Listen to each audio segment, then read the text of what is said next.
Hi, this is Tracy HD, and I'm here to do the weekly Oracle and Tarot card reading. And today I am using the Shadow and Light Oracle. And if you'd like to purchase this amazing deck, click the link down below. The description box will take you right to Amazon to purchase. You could use this weekly reading as a pick a card reading, card 1, 2, or 3 for your special message of the week. Or you could use it as a blended reading for the beginning, middle, and end of the week. As I shuffle the deck, I'm asking all light beings, angels, and God, please relay the message I need to share with my viewers, the highest good of all. And for the beginning of the week, or card number 1, I'm going to take the top card. Middle of the week, or card 2, I'm going to take the center card. And card number 3, at the end of the week, we'll take the bottom card. Now, I believe I had this deck upside down, so I'm sure I did. Here we go for card number 1. For those of you who chose number 1, or the beginning of the week for those of you that are doing a blended reading of all 3 cards for the theme of the week. This is card number 30. And the keywords on here are appreciation and greed. And the card is saying, have you ever felt that you don't get enough verbal appreciation and positive feedback, yet receive a lot of negative comments? It can feel lonely, like you're walking a road that is long and hard and dying for a drop of water to fill your empty cup of appreciation. In your search for that drop, you might miss out on an oasis had you changed your direction slightly. It's easy to get stuck in a thinking pattern that focuses on what other people should be giving us and what we feel deserving of. Instead of lifting us up when we finally get it, the feeling of entitlement might take the edge off as we already thought we deserved it. This card encourages you to search yourself and see if you can get the feelings of appreciation by giving to others what you are longing for. Ask yourself if you have shown appreciation to others. Have you taken the time to tell somebody how much they mean to you? Or have you focused on, giving positive feedback? If you can turn your perspective around, you might find that it will bring you happiness and a feeling of importance, and there's a high chance you will receive it in return, what you have unselfishly given without expecting. There might be a way to give what you've been missing to other people as well as yourself. Tell your loved ones what you would have liked to hear from them, such as, "You're beautiful. Thank you for caring so much. I understand how you feel. I'm sorry that I hurt you.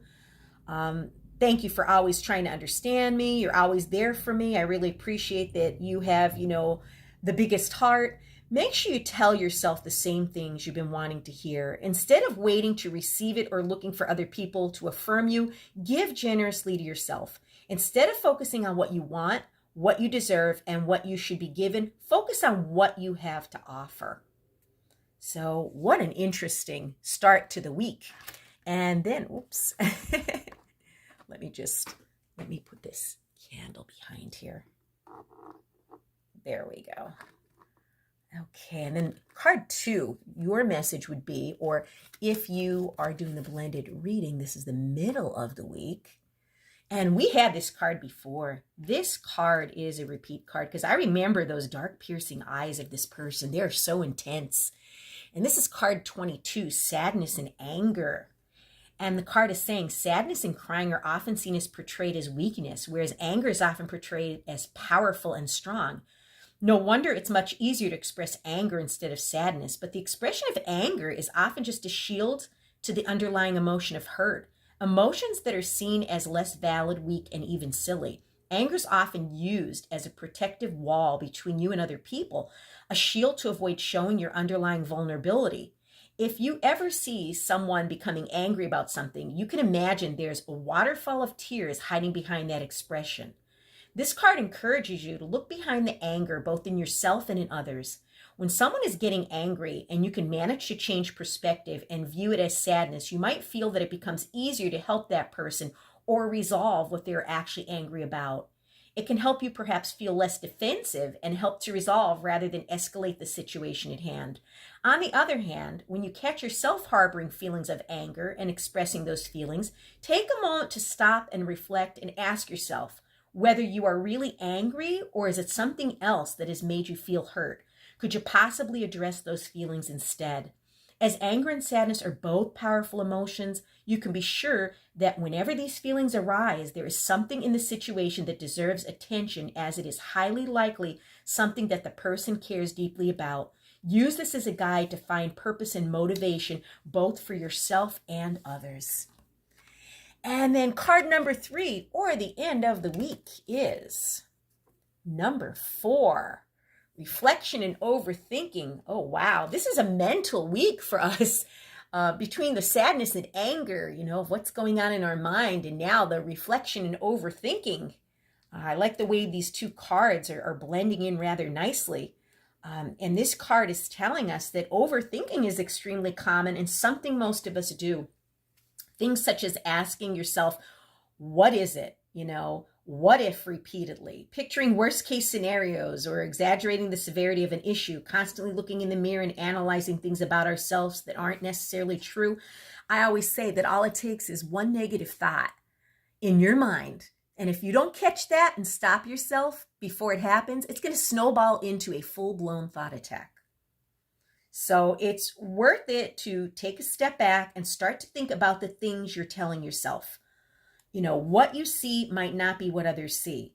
Your thoughts can both aggravate you, cause frustration, anger, and sadness, but they could also bring you peace and harmony and a way of coping with complicated emotions. Practice changing or steering the direction of your thoughts, because if you don't, like I said, it's going to turn into a full-blown thought attack. And once those thoughts build up momentum, okay, it's hard to stop.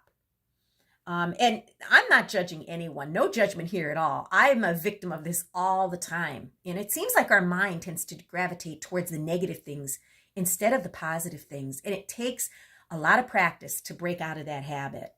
So the first step is to start noticing when your thoughts are causing pain and you feel like everything is, burning. Make a note to yourself every time you feel heated. Only once you start to realize when it's happening, you will be able to stop yourself and bring that fiery feeling back to a more peaceful place in your mind. And what I do is once I catch myself doing that, and even if it triggered me and I'm feeling that burning or that irritation, I do a few breathing exercises in and out, and that gets me centered and brings me back down. It grounds me, and reflect by observing and acknowledging your own thoughts and start communicating with them in a more objective way. Start to oppose the truths you're telling yourself. Are they really true? Do you have evidence? Might there be an alternative way to think about the same problem? So, ask yourself, is what I'm telling myself true? Because so many of us have this negative self-talk going on in our head all day long. It's like a never-ending tape that just keeps playing over and over and over. And you start believing the things that you tell yourself, and they're not reality. Thoughts are just thoughts. They're not necessarily true, and they're not reality. So catch yourself. Catch yourself when you start getting into this negative mind frame or saying negative things to yourself. It takes practice, but you could overcome it. Wow, what an interesting week. If you've enjoyed this reading, I would really appreciate it if you'd please hit the like button to help this channel get more exposure so it can grow. And above all, subscribe because I will be back with more.